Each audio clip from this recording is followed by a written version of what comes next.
कि बाहर कुछ भी करने से कोई फायदा नहीं है, अंदर से कि तुम इंद्रियों पे तुमने जीवन शुरू किया है और ये वास्तविक जीवन नहीं है। चंदन लगा लिए, दाढ़ी बढ़ा लिए, ये सब बाहर से। तो वो यहां से सवाल करती है, यहां से तुम चाहते हो यहां से करे, तो तुम पढ़कर भी जवाब नहीं दे पाते हो।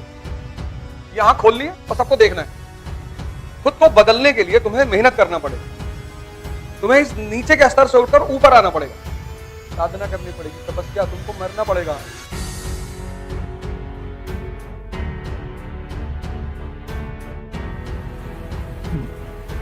जय हिंद फ्रेंड्स।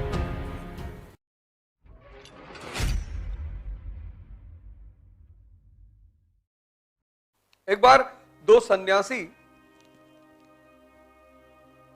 शाम के वक्त आश्रम वापस लौट रहे थे, तो शहर और आश्रम के बीच में एक नदी थी। कहानी को ध्यान से सुनना, कहानियां बहुत इंपॉर्टेंट होती। तो जब दोनों नदी में पहुंचे तो वहां एक स्त्री बैठी हुई थी। नदी की धारा तेज थी, तो उस स्त्री ने उन दोनों सन्यासियों से कहा कि हमको भी नदी पार करा दीजिए। तो उसमें एक बुजुर्ग सन्यासी था, एक जवान था। तो बुजुर्ग सन्यासी ने सोचा तो मदद कर दूं, फिर कहा नहीं, मैं स्त्री को छू लूं तो कहीं मेरा ब्रह्मचर्य ना भंग हो जाए।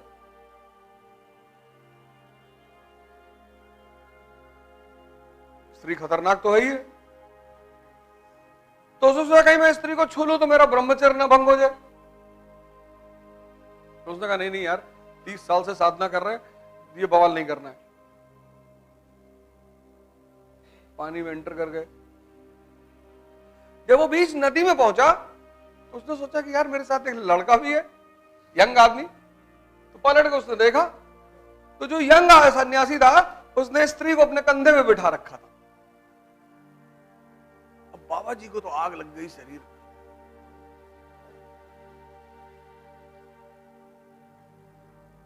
उसने स्त्री को वहीं उतार दिया नदी के किनारे। दोनों फिर आश्रम की तरफ बढ़े। तो जब आश्रम के दरवाजे में पहुंचे तो उस बुजुर्ग सन्यासी ने उस यंग सन्यासी से कहा कि गुरुजी से शिकायत करूंगा, आज तुमको निकलवा दूंगा आश्रम से। उसने कहा क्यों? कहा तुमने एक लड़की को अपने कंधे बिठाया है। अरे उसने कहा गुरुजी मैं तो नदी के किनारे उतार आया, आप तो अभी भी बैठाए हो।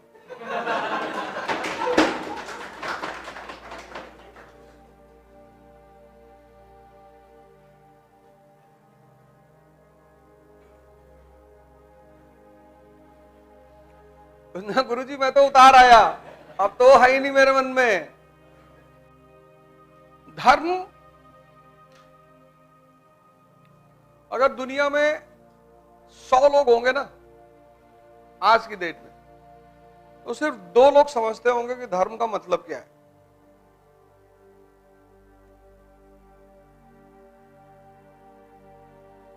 बस सिर्फ 2 लोग। इसीलिए जब कोई वास्तविक धर्म की बात करता है तो बाकी लोग उससे बहुत नाराज हो जाते हैं। तुम देखो जितने संत हुए, महापुरुष हुए, इनको बहुत लोगों ने मारा। अरे तुम हजरत मोहम्मद को देखो, ताइफ में कोई आदमी तुम्हारे मोहल्ले में आया है, तुम बस सोच के देखो, कोई आदमी तुम्हारे मोहल्ले में आया है और कह रहा भैया शांति से रहो, भाईचारे से रहो, उसको मारोगे? मत सुनो उसकी बात। लेकिन लोगों ने मारा। इस पे ध्यान दो। जीसस क्राइस्ट ने कहा कि मैं भगवान का बेटा हूं।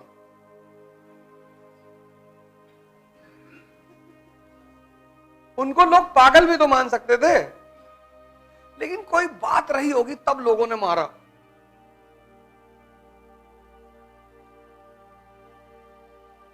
अगर लोग मार रहे इस, तुम बस इमेजिन करो तुम्हारे मोहल्ले में कोई आया, उसने कहा भैया मोहल्ले के लोग प्रेम से रहो, आपस में भाईचारा करके रहो, एक दूसरे का ख्याल रखो। अब इस बात पे कौन मारेगा बताओ? क्योंकि तुमने सोचा इस बात को,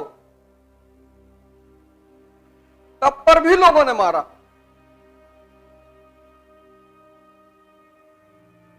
भाई कोई तुम्हारे मोहल्ले में आके ये कहे कि दूसरे की संपत्ति लूट लो, दूसरों की बहन बेटी के साथ बदतमीजी करो, तब तुम उसे मार रहे हो तो बात समझ में आ रहा है। जो तुम्हें अच्छी बात सिखा रहा है,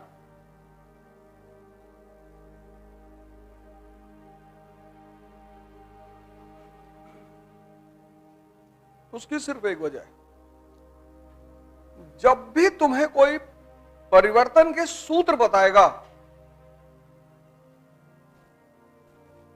थ्योरेटिकली तुमसे बातें की जा रही, कोई फर्क नहीं है, पंडित, मौलाना, पुरोहित, पादरी, ये तुमसे थ्योरेटिकली कोई चीज बता रहे हैं, ये तुम्हें बाहर से धार्मिक बना रहे हैं, बाहर से चंदन लगा लिए, दाढ़ी बढ़ा लिए, ये सब बाहर से।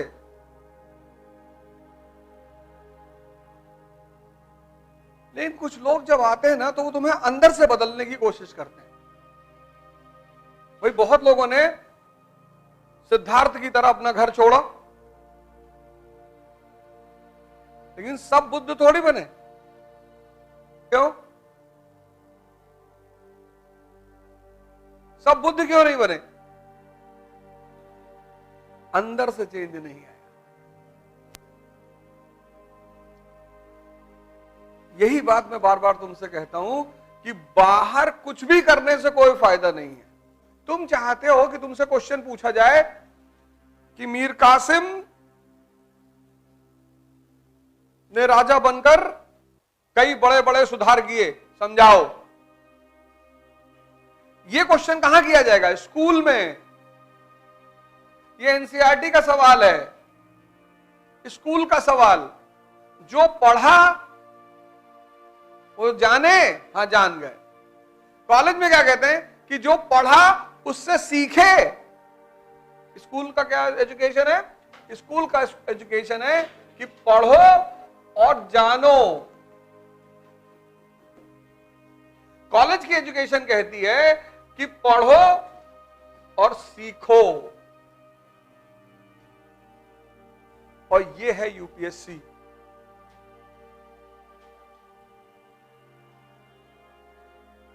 तो वो यहां से सवाल करती है, यहां से।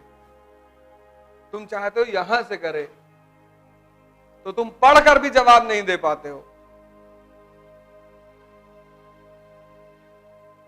ये है तैयारी।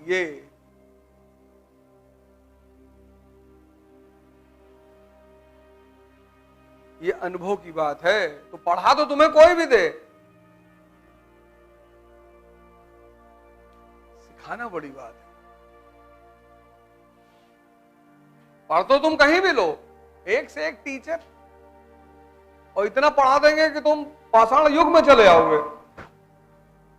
टीचरों की कमी है।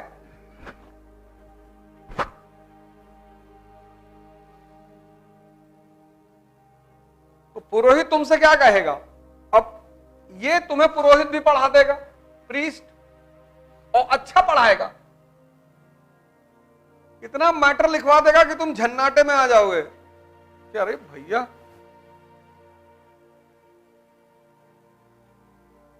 लेकिन ये क्या करेगा?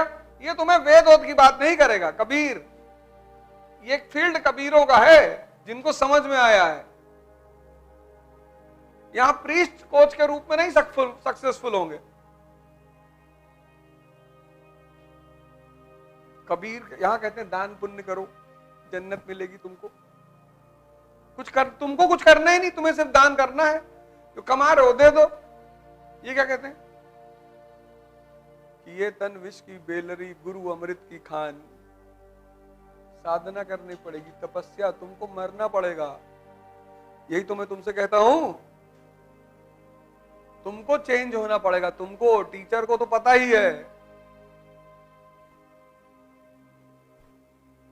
ये क्या कहते हैं कि तुम चेंज मत हो। इसलिए इनके फॉलोवर ज्यादा होते हैं, क्योंकि खुद कुछ नहीं करना ना। इसलिए बाहर से कुछ छोड़ना उपलब्धि नहीं है, अंदर से।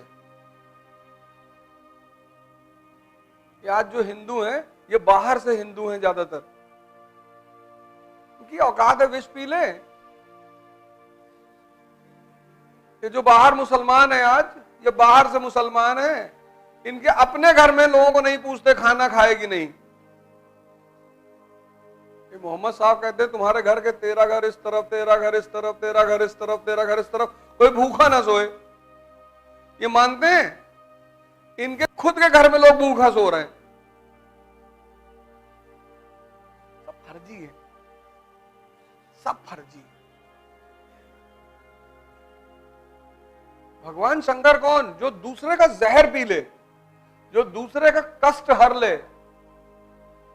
जहर थोड़ी बाजार में गए जहर ले आए पी लिए। भाई कोई परेशानी है, आपने उसकी परेशानी में अपनी भूमिका निभा दी, आप उसके लिए भगवान ही हो गए। किसी को आपने मुसीबत से निकाला, आप उसके लिए भगवान नहीं हुए। तुम्हें कुछ करना ही नहीं जीवन में, तुमको सिर्फ समाज को देखना है। ये आंख खोलनी है और सबको देखना है। जो तुम्हारे गरीब रिश्तेदार हैं उनको तुम नहीं पूछते, जो तुमसे अमीर रिश्तेदार है वो तुमको नहीं पूछते। सिंपल, यही तो चल रहा है। भाई हमारा कोई रिश्तेदार का रिक्शा चला रहा है तो हम उससे सबसे थोड़ी बताएंगे भैया ये मौसा है हमारे कानपुर में रिक्शा चलाते हैं। तो जो हमारा रिश्तेदार मिनिस्टर है वो हमें क्यों बताएगा? तब हम कहते हैं कि घमंडी है, पहले भीख मांगते तो मंत्री हैं, अब देखो हम नहीं जानते क्या? सब जानते हैं इनके बारे में। अबे तो तुम भी तो घमंडी हो। तुम कौन सा अपने नीचे वाले को एंटरटेन करते हो? और सब यही करते हैं। कौन नहीं करता है? जो नहीं करता है वो भगवान है। अभी तो सुदामा वाला प्रसंग इतना सुनाया जाता है क्योंकि ये भगवत्ता के लक्षण हैं। देख सुदामा की दीन दशा, करुणापति के करुणा कर रोए। कपड़ा फटा है, तो सुदामा को देख के अपनी बीवी के सामने और जाके पकड़ ली। आदमी डिस्टेंस कौन है? हटाओ इसको, बाहर लगाओ। तुम जिससे अपना संबंध जोड़ते हो वो तुम्हारा स्टेटस बताता है।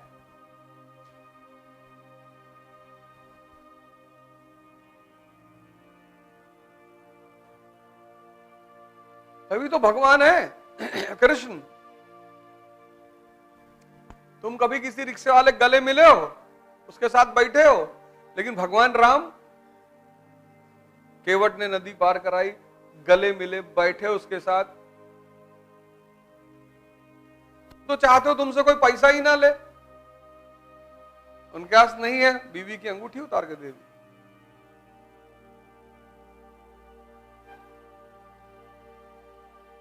उनके पास नहीं है, बीवी की अंगूठी उतार के दे लो। तुम भगवान हो जाओगे। जिसके अंदर भगवत्ता के लक्षण हैं,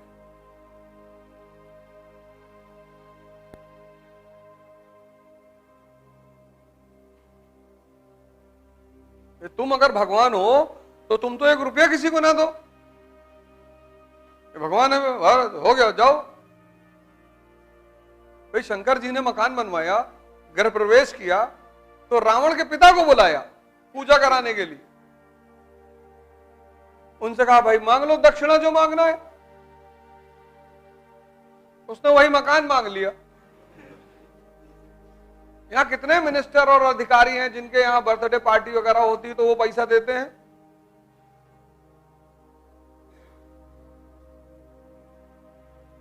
ऐसे तुम भी कल सत्ता में आ जाओगे तो नहीं तो आज नहीं हो तो आदर्श की बात करते हो।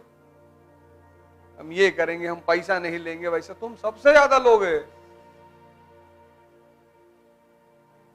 और 2-2 रुपया मांग लोगे, कहोगे अच्छा पैसा नहीं, गुटखा ले आओ 4।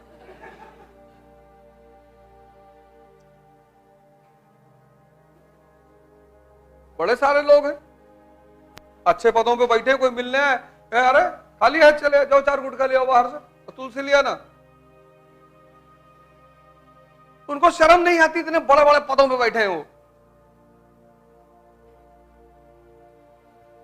भगवान पैदा नहीं होते, भगवान बनते हैं।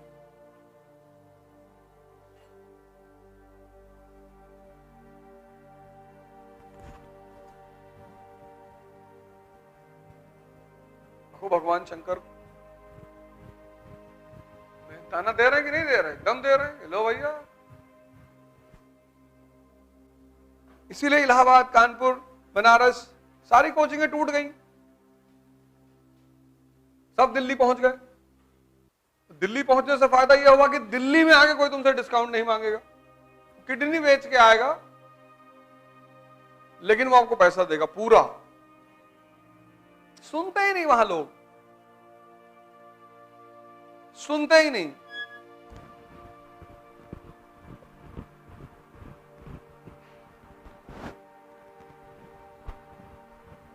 भाई पैसा नहीं है, क्यों तैयारी कर रहे हो?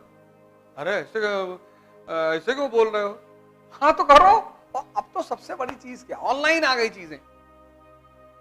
6-6, 5, अब 7-7 हजार का पूरा जीएस का कोर्स नहीं है।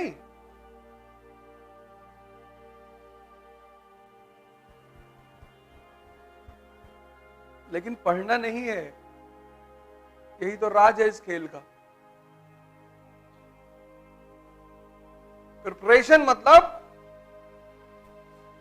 अपने सोचने की क्षमता का विकास करना। इसीलिए मैं तुमसे कहता हूं दिमाग पर ध्यान दो। और 5 साल बाद जिस तरह से 1970 में ड्रामा देखने का एक ही रास्ता था, पिक्चर हॉल। 1970 में, और 1970 में पिक्चर हॉल जाने पे लोग शर्माते थे, बड़ा बुरा माना जाता था। कभी कदार कोई मूवी देखने जाता था, और जाता भी था तो गमछा वमछा चद्दर उद्दर लपेट के आता था। घर वाले तो बहुत मारते थे अगर मूवी देखते पकड़ ले तो। 1990 में ये ड्रामा घर घर पहुंच गया, टीवी। 1970 से 90 तक संडे को एक फिल्म आती थी बस दूरदर्शन पे, और ऐसी फिल्म आती थी कोई देखता ही नहीं था। घड़े का चोर, पता नहीं किस जमाने में बनी है, क्या कहानी है, कोई देखता ही नहीं था। 2000 में ये ड्रामा हर जेब में पहुंच गया।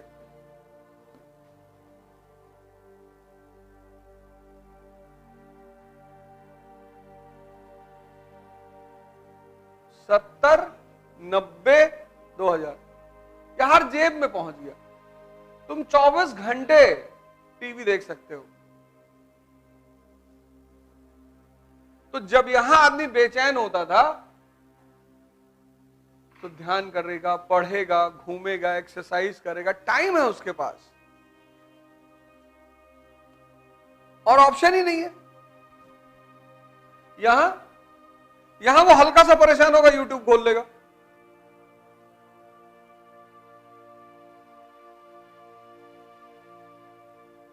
आज से ठीक 5 साल बाद तुम देखना, गारंटी आधी जनसंख्या इस देश की पागल होगी,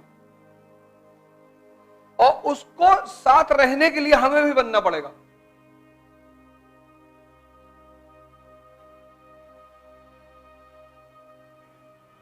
पागलों के साथ तुम बिना पागल हुए नहीं रह सकते। अगर कोई सामने ऐसे से नाच रहा हो, तुम नहीं नाच रहे हो, तो उनको डिस्टरबेंस हो जाती है, ये पागल है, और फिर वो तुम्हें बहुत मारेंगे। इसीलिए सोचने की क्षमता खत्म होती जा रही है, मनन करने की क्षमता, गलत सही देखने की क्षमता खत्म होती जा रही है। मतलब मन की जो शक्ति है ना, वो खत्म होता जा रहा है। तो धर्म जो है वो व्यक्ति को परिवर्तन करने की बात करता है। ये धर्म का फंडामेंटल फॉर्मूला है कि तुम इंद्रियों पे तुमने जीवन शुरू किया है, और ये वास्तविक जीवन नहीं है, तो तुम्हें साधना करनी पड़ेगी। हर धर्म यही कहता, हर धर्म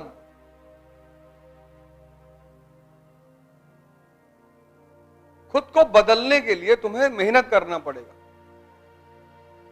तुम्हें इस नीचे के स्तर से उठकर ऊपर आना पड़ेगा।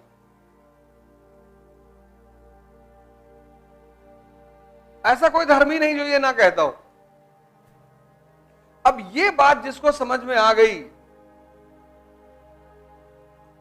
वो महान हो गया, उससे मतलब ही नहीं, उसके मन में किसी के लिए द्वेष ही नहीं,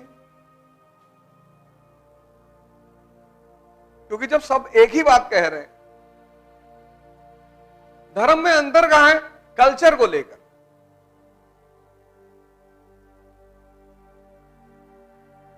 धर्म में अंतर कहां है? कल्चर, क्योंकि कल्चर किस पर डिपेंड करता है? और हिंदुस्तान जैसे देश में जहां यूनिटी इन डाइवर्सिटी है, कश्मीर, तमिलनाडु, अलग अलग ज्योग्राफिकल कंडीशन है, ज्योग्राफी, गुजरात, नॉर्थ ईस्ट, अलग अलग ज्योग्राफिकल कंडीशन है, तो जिस देश में डाइवर्सिटी है वहां तो धर्मनिरपेक्ष होना ही पड़ेगा।